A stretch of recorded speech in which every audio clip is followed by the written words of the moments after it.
Entramos ahora a la última parte de la clase de minería de reglas de asociación y vamos a hablar un poco de cómo yo puedo evaluar de mejor manera la calidad de una regla. Un sufrimiento grande que ocurre cuando uno quiere llevar esto a la práctica es que encuentra demasiadas reglas. Que cuando uno pone un soporte de relación de mean support y mean confidence razonable, igual puede encontrar muchas reglas y cuesta mucho filtrar qué es útil y qué no.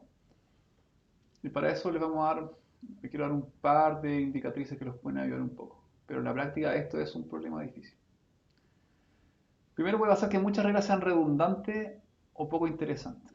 ¿Qué es acá cosa redundante? Por ejemplo, que tener una regla A, B, C implica D y A, B implica D, ambas con el mismo support y misma confianza. Está claro que esta de acá es redundante. En verdad no necesito C para predecir D. Entonces lo que uno hace al final es tener medidas de interés que llamamos para poder podar, rankear los patrones que encuentro. En la formulación original que vimos hasta ahora, ¿qué hago yo para rankear una calidad de una regla? Principalmente uso la confianza. Con soporte y confianza.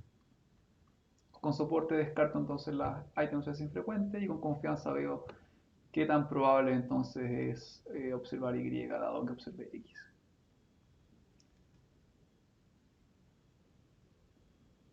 La idea entonces de estas medidas de interés es poder descartar reglas que asocian cosas que son independientes entre sí. Eh, entonces vamos a ver que uno haciendo un análisis estadístico de independencia puede usar cosas que van un poco más allá que la confianza. Entonces recordemos un poco cuál es el objetivo de la minería de datos, como se propone como metodología. Entonces la idea es usar este proceso que se llama Knowledge Discovery in Databases, en que yo tengo una base de datos muy grande, escojo una parte de mi base de datos, por ejemplo acá tengo todas las transacciones de un supermercado, me concentro, qué sé yo, en alguna tienda particular, preproceso, saco outliers, borro cosas que estén mal tipeadas, y en el camino entonces corro mi algoritmo de data mining, qué sé yo, clasificación, regresión, clustering, reglas de asociación. Esos me dan patrones que yo evalúo y eso me da un conocimiento nuevo. La idea es que en cada paso yo puedo tener métricas que me dicen qué tan confiable o probable es que algo que yo me estoy encontrando realmente sea valioso. Que básicamente es la misma línea que hemos hablado durante el curso, que yo necesito métricas para medir qué tan útiles son las cosas. Eh, una forma de calcular como la medida de interés en reglas de asociación, que es básicamente usar una métrica un poco mejor que confianza. Confianza puede ser también una métrica de interés. Todas se pueden obtener a partir de una tabla de contingencia. ¿Ya? Entonces tengo una regla acá, X implica Y mi tabla de contingencia entonces son todos los casos en que X ocurre e Y también. Los casos en que X ocurre e Y no ocurre, por eso ponemos una barra. Aquí para los casos negativos, para la negación, cuando X no ocurre e Y sí ocurre, cuando X no ocurre e Y no ocurre. Entonces una tabla de contingencia es básicamente cada vez que yo contrasto todas las combinaciones de valores entre dos variables categóricas. ¿Sí? Es exactamente lo que yo hago cuando creo una matriz de confusión para clasificación entre los valores predichos y los valores reales. Es la misma idea. ¿Ya? Entonces, si yo sumo todos los valores de esta columna, tengo todos los casos en que Y ocurrió. Sumo todos los valores de esta columna, tengo todos los valores en que Y no ocurrió. Sumo todos los valores de esta fila, tengo todos los casos en que X ocurrió. Sumo todos los valores de esta fila, son los casos en que X no ocurrió. ¿Ya? Y sumando estos valores de acá o estos de acá, obtengo la cantidad de transacciones que yo tengo. En base a esto yo puedo calcular el soporte, confianza y muchas otras métricas, como Lift, Gini, etc. Entonces ahora quiero que vean que vamos a tomar un ejemplo, vamos a calcular entonces las medidas de interés que conocemos, soporte y confianza, para un ejemplo de regla y vamos a ver que puede tener un problema. ¿Bien? Entonces el ejemplo es este. Tengo una base de datos transaccional y donde tengo té y café y sobre esa yo extraigo la regla té implica café. ¿Ya? Entonces, el soporte de la regla, ¿cómo lo calculo? Acuérdense que es el support count de la intersección del antecedente y el consecuente, o sea, del item set completo, dividido sobre la cantidad de transacciones. Que sería aquí la intersección de té y café, todos los casos en que té y café ocurren, que son 15, dividido en el total de transacciones, que son 100. Y eso me da un 15%. Ahora calculemos la confianza de esta regla. ¿Cuál es la confianza de T implica café? Que es equivalente a la probabilidad condicional de café, dado que ya sé que alguien compró té. Es, según la definición, entonces, el soporte de la intersección partido en el soporte del antecedente. ¿Ya? Entonces, el soporte de la intersección va a ser 15 y el soporte del antecedente son todos los casos en que se toma T, que son 20. 15 partido en 20 es 0,75. ¿Cierto? Vamos aquí a una tablita y esto es igual entonces a 15 partido en 20. Ya, 0,75. Ya, acá me trabajé directamente sobre los support counts y no sobre el soporte porque la cantidad de transacciones se cancelaría, ¿no? O sea, eso es lo mismo que yo en verdad haga, esto es lo mismo que yo calcule primero el soporte de té y café. ¿Cuánto es el soporte de té y café? Sería 15 partido en el total. ¿Cuál es el soporte del antecedente? T. Sería todas las veces que tomo T, 20 partido en total.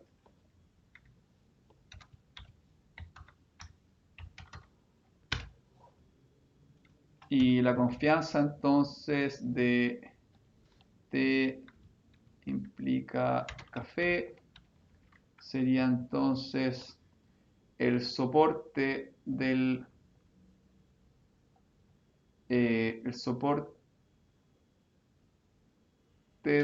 item set dividido en el soporte del antecedente. ¿Cuánto es eso? 0,75. ¿Ok? Ya. Pero acá hay un problema. ¿Cuál es el problema? Hasta ahora esto se ve una regla bastante buena, ¿no es cierto? Tiene una confianza de 0,75. Pero si miramos por sí solo, ¿cuál es el soporte del consecuente? Acá el café. ¿Cuál es? El café es 90 sobre 100, 0,9. Es más alto. Entonces la fracción de personas que toman café, independientemente de si toman té, es 0,9. Entonces, que alguien haya comprado té, de hecho, baja su probabilidad de tomar café de 0,9 a 0,75. Entonces, aunque la confianza es alta de esta regla de acá, té implica café, es una regla engañosa en verdad. Porque la gente compra café por sí sola. Té no es algo que aumente la probabilidad de que alguien compre café, de hecho pareciera ser que al contrario. Entonces ese es el gran problema de la confianza. El problema de la confianza es que no es una métrica tan buena cuando el consecuente es algo que por sí solo es bien frecuente, ¿no? Entonces, ¿qué es lo que está pasando? La confianza ignora el soporte del consecuente de una regla. Y una métrica que es mejor, que se basa en independencia estadística, que sí considera esto, es la curva Lift. O sea, la métrica Lift. La Lift se basa en la idea de independencia estadística. ¿Qué es la independencia estadística? La independencia estadística nos puede decir cuando tomo dos variables y veo la relación entre la probabilidad de que ellas ocurran independientemente y la probabilidad de que ellas ocurran conjuntamente. Básicamente la definición dice, cuando dos cosas son independientes entre sí, la probabilidad conjunta de ellas dos es igual al producto de la probabilidad marginal o independiente de cada uno de los eventos. ¿Ya? Entonces, básicamente acá tenemos un ejemplo que lo explica más fácil.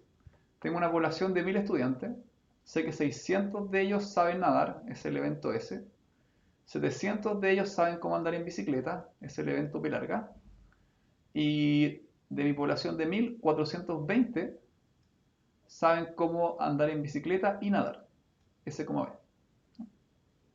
Entonces la probabilidad conjunta de que alguien sepa nadar y andar en bicicleta es exactamente 0.42, 420 partido en 1000. Ahora, ¿cuál sería la probabilidad de que alguien sepa nadar y andar en bicicleta asumiendo que estas cosas son eventos independientes? Si asumo que son independientes, estos dos eventos, S y B, la probabilidad conjunta es solamente el producto. Entonces, en este caso, cuando multiplico las dos cosas, 0,6, que es 600 partido en 1000, y 0,7, que es 700 partido en 1000, este producto también me da 0.42. ¿Qué me está diciendo que esto se iguala a esto? Te está diciendo que, que estas dos variables son independientes. Porque la probabilidad que ocurran juntas es la misma la probabilidad que ocurran juntas por chance. O sea, básicamente que no se está influyendo, positiva o negativamente. Entonces, cuando estas dos cosas son iguales, como en el ejemplo de acá, hay una independencia estadística entre las dos variables. Cuando la probabilidad conjunta es mayor que la probabilidad de ellas asumiendo que son independientes, que es el producto de estas dos cosas, hay una correlación positiva. O sea, básicamente está diciendo que es más probable que ocurran juntas a que ocurran por separado. Caso contrario, cuando esto es menor a esto, hay una correlación negativa. O sea, se cancelan entre sí. Verlas juntas es menos probable que aparezcan juntas por chance. Ahí es una correlación negativa. Entonces, en base a eso, vamos a tener una métrica que mejora la confianza que se llama el Interest Factor o LIFT. ¿Ya? Y se calcula como el soporte de AB, o sea, del item completo, partido en el soporte del antecedente por el soporte del consecuente. Entonces, básicamente me está diciendo, es parecido a la independencia estadística. Entre mayor sea este número, es cuántas veces más probable es que estas cosas se vean juntas a que se hayan visto juntas solamente por chance, por aleatoriedad. ¿Ya? Y eso se puede simplificar como n por que ocurran juntas por el conteo de A y el conteo de B. ¿Ya? Entonces, ¿cómo interpreto el resultado de la curva Lift?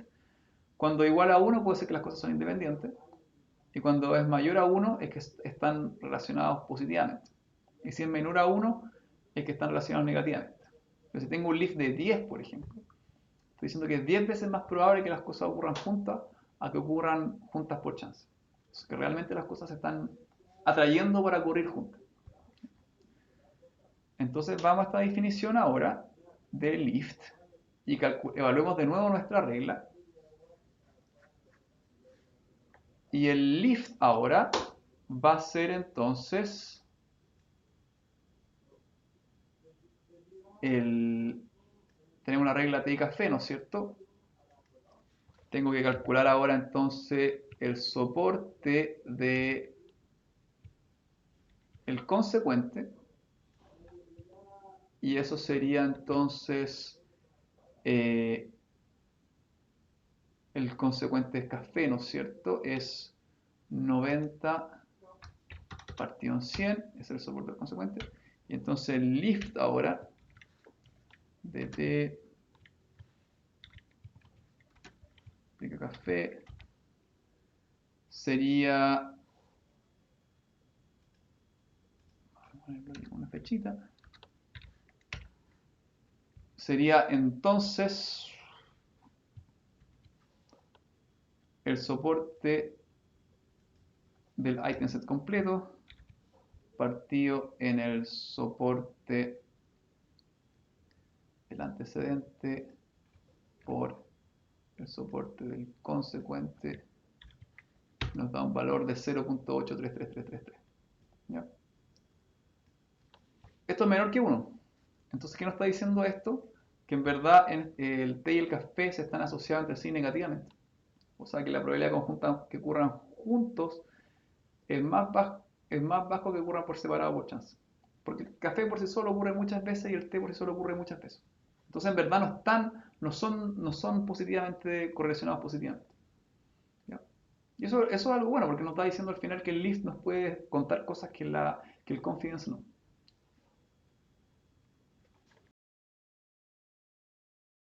Entonces el gran problema es que es difícil saber qué métrica usar. Porque hay muchas métricas, todas con sus ventajas y desventajas. Lo que le mostré ahora, vimos entonces cómo uno puede cambiar lift en vez de confidence y la gracia que el lift considera también qué tan frecuente es el consecuente. ¿Ya? Considera el support del consecuente, pero hay muchas métricas posibles. Acá hay una lista de algunas, pero en verdad son montones. ¿Ya? De métricas de interés que al final pueden rankear o dar un score de qué tan asociados están eh, dos item sets A y B. ¿Ya? Algunas funcionan en algunos casos y otras no. O sea, realmente hay que estudiarles en bien bastante detalle para saber cuáles son las fortalezas y las debilidades de cada uno. Por ahora ya vimos una debilidad del confidence. ¿Ya? Entonces esto nos abre un poco a al tema de la evaluación cualitativa de los patrones que uno encuentra haciendo minería de datos. ¿Ya? Entonces el enfoque objetivo, que basado en métricas, es la idea entonces que yo tenga alguna métrica estadística que puedo calcular a partir de los datos, como todas las medidas de asociación que vimos ahora. Support, confianza, lift, etc. Y lo otro, que es lo que propone un paper de Silverschatz y Tushilin, que es un paper del año 96, que se llama, lo tengo aquí, What Makes Patterns Interesting in Knowledge Discovery Systems. Que básicamente él habla de dos patrones en este paper. ¿Ya? Dice algo de que un patrón es subjetivamente interesante si contradice las expectativas de un usuario. O sea, si básicamente nosotros, un experto dice qué es lo que espera ver. O sea, uno espera, por ejemplo, que la gente, no sé, compre cerveza y pan. Cuando uno en los datos encuentra que eso no ocurre, hay un patrón interesante porque algo está pasando que no se esperaba. Y un patrón es subjetivamente interesante si es actionable, o sea, si efectivamente se puede usar para hacer algo. O sea, si con el patrón yo puedo, por ejemplo, si yo encuentro cerveza y pañales que tienen una confidence alta esa regla, puedo cambiar el layout de mi supermercado. ¿Ya? Eso sería un patrón sea actionable. Entonces acá esta es la parte más cualitativa, que requiere trabajar con expertos de la minería de datos. Pero concluyo entonces la clase de reglas de asociación con este diagrama, que es un diagrama muy interesante, que es básicamente lo mismo que una tabla de contingencia, pero visualizado con una especie de diagrama de Venn, que es como si nosotros sabemos qué es las expectativas que tenemos antes de hacer minería de datos, podemos de cierta manera ver el valor que tienen las reglas que encontramos. Entonces habla un poco del interestingness versus el unexpectedness. O sea, lo que es interesante versus lo que es inesperado. Y eso habla de la necesidad de modelar las expectativas del usuario. Entonces, básicamente, domain knowledge es lo que yo sé sobre mi negocio, sobre mi fenómeno que quiero estudiar. ¿Ya? Todo lo que es más es lo que yo espero que ocurra, que sea frecuente. O sea, yo espero que la gente compre cerveza y qué sé yo, cerveza y pan. Y acá está lo que yo espero que no ocurra mucho. Que yo espero que sea raro que alguien compre cerveza y pañales. ¿Ya? Después está la evidencia, que es lo que yo extraigo a partir de mis datos, que está en este conjunto de acá. Y ahí yo tengo entonces lo que yo encuentro, que es el clásico contraste de lo que yo espero versus lo que yo encuentro. Entonces los cuadrados son los patrones que yo encontré frecuentes, todas las cosas que pasaron efectivamente. Y los círculos son las cosas que efectivamente no pasaron. Entonces, en este sector de acá tengo las cosas que yo esperaba que pasaran y efectivamente pasaron. ¿No? Yo acá algo era los más esperaba que fuera frecuente y fue frecuente. ¿Cierto? Con los circulitos acá, los siglos menos las cosas que yo esperara que fueran infrecuentes y los círculos que es lo que efectivamente fue infrecuente. Y acá tenemos nuestros clásicos errores tipo 1 y tipo 2, que son las cosas que yo no esperaba que pasaran y pasaron. ¿Ya? Entonces el cuadrado lo que yo esperara que fuera, que era frecuente, perdón, acá tengo lo que yo esperaba que fuese infrecuente, pero resultó ser frecuente. Y acá tengo lo que yo esperaba que fuese frecuente y resultó ser infrecuente. ¿Ya? Y esas son efectivamente las cosas inesperadas que pasan. Si algo de acá es actionable, o sea, efectivamente algo que yo encontré que yo esperara que fuese frecuente y fue infrecuente o viceversa, eso es lo que me permite a mí tomar una acción. Y eso es lo que hablaba Silverschatz y to Schilling en su paper. ¿Ya? Entonces, el mensaje aquí que hay que una necesidad de poder combinar las expectativas de los usuarios con la evidencia que me dan los datos. Y con eso se concluye la clase de minería de reglas de asociación. A grandes rasgos pudimos cubrir lo que son las reglas de asociación, que es básicamente encontrar asociaciones entre atributos en grandes bases de datos, que yo las puedo representar con estos antecedentes y estos consecuentes. Vimos que esto era caro de hacer computacionalmente, entonces vimos un algoritmo que lo puede hacer eficientemente que se llama a priori, donde yo primero encuentro items frecuentes y voy podando mi espacio de búsqueda con esta idea que si algo es infrecuente, sus superconjuntos también son infrecuentes. Una vez que encuentro mis items frecuentes, puedo yo encontrar mis reglas que tienen una confianza alta usando este principio de poda que la confianza no crece moviendo cosas del antecedente al consecuente. Y ese es el algoritmo a priori. Y después vimos todo el tema de los problemas que pueden tener algunas medidas objetivas, como es el confidence, y cómo se puede mejorar esto con cosas como la curva, como la métrica lift, que considera la independencia estadística. Y finalizamos con este todo dilema que hay de lo que yo espero encontrar y lo que encuentro, y toda la parte de la evaluación cualitativa que tiene la minería de datos. Y con eso cierro esta clase. Nos vemos. Chao.